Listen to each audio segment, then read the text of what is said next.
I'll just permit you to analyze.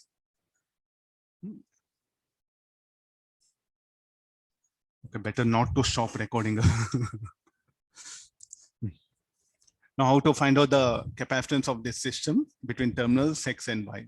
So here, since the terminal Y is earthed, so the potential of the shell A is 0. So therefore, we can treat like this is connected to infinity, and there'll be also capacitance between the shell C between X and infinity. So redrawing the circuit, X to infinity, one capacitance. Then from between X and Z, one capacitance between shell B and C. Then between shell A and B. So here we have given terminals like X, Y, Z. So between X and infinity, between X and Z, then between Z and Y.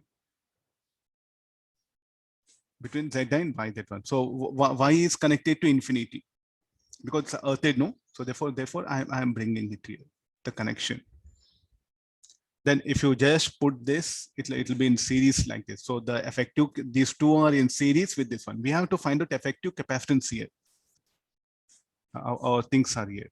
We have to find out across these points.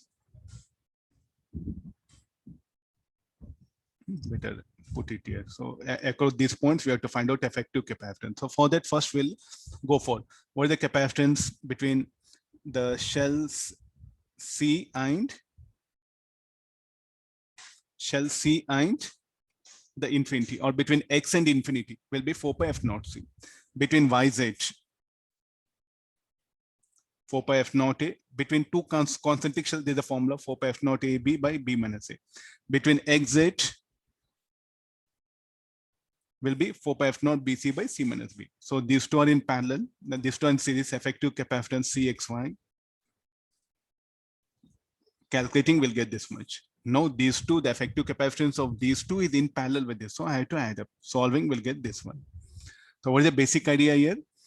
The earthed shell, potential of earthed shell is 0. Potential at infinity also 0. So what you have to do? You have to make them as connected.